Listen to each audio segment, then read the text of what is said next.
Kasallik paydo bo'lishidan oldin uni erta aniqlash, ehtiyot choralarini ko'rish yaxshi natija beradi.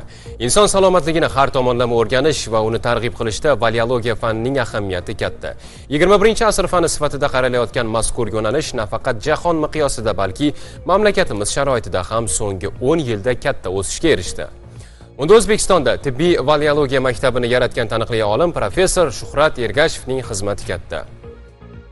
Sog'lom turmush tarzini qo'llab-quvvatlashni bosh maqsad qilgan Beverly Believer kompaniyasi ham o'zining biologik faol qo'shimchalari bilan xalqimizga xizmat qilib kelmoqda. Jahon sog'liqni saqlash tashkiloti manbalariga ko'ra, dunyo bo'ylab 18 mingga yaqin xastalik hayotimizga xavf solishi mumkin. Afsuski, ulardan 4 mingga yaqinigagina samarali davo bor xolos.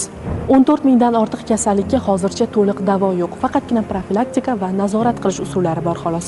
Kasallik paydo bo'lganida uni davolashdan ko'ra oldini olish samarali natija beradi. Baliologiya inson salomatligini saqlash, mustahkamlash, sog'lom turmush tarziga o'rgatuvchi fan sanaladi. Mazkur yo'nalishga yurtimizda asos solinganiga 10 yil to'ldi va bu yo'nalish hozirda anchagina rivojlanib ulgurdi. Insonlar qaysi dorini nima sababga ko'ra qabul qilishni va kasallik profilaktikasini davolashdan ko'ra oson va natijadorroq ekanini tushunib yetmoqda, deydi O'zbekistondagi tibbiy baliologiya asoschisi Shuhrat Ergashev. O'zi tibbiyotni asosiy vazifasi kasallikni oldini olish.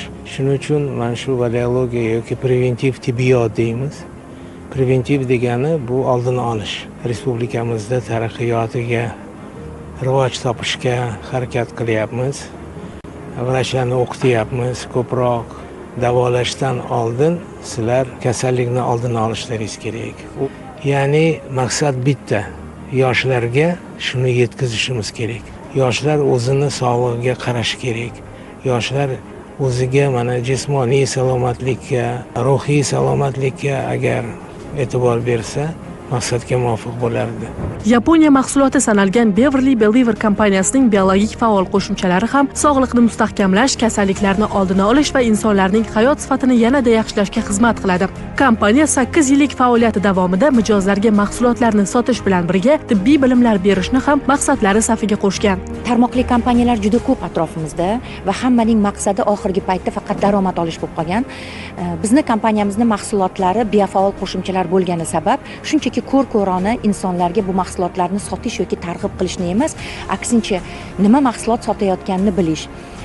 Biofaol qo'shimchalar orqali aholi o'rtasida sog'lom turmush tarzini targ'ib qilish eng asosiy missiyamiz shu va ana shu missiya zamirida Respublika baliologlar assotsiatsiyasi bilan hamkorlik qilganmiz. Ichayotgan mahsulotini nima ekanligini, kimgadir targ'ib qilayotgan mahsulotni nima ekanligini va uni qanaqa dozirovkada, qanaqa dozada iste'mol qilish kerakligini shifokor bo'lmasa ham insonlar o'zi uchun bilgani menimcha maqsadga muvofiq deb hisoblayman. Bugun Beverly Believer kompaniyasini 8 yil ichida 50 mingga yaqin bo'lgan iste'molchilarni sog'lom turmush tarzida faoliyat yuritishiga ko'maklashayotgan kompaniya deb hisoblayman. Ko'pincha biologik faol qo'shimchalar va dori vositalarining iste'molida o'zimizga malham o'rniga bilmagan holda yangi dard xarid qilib olamiz. Ammo Beverly Believer kompaniyasi aholi salomatligi va sog'lom turmush kafolatini mahsulotlari bilan ta'minlashni niyat qilgan. Bu kun Bohichehra Mamaturaim va Alisher Normetov, Toshkent.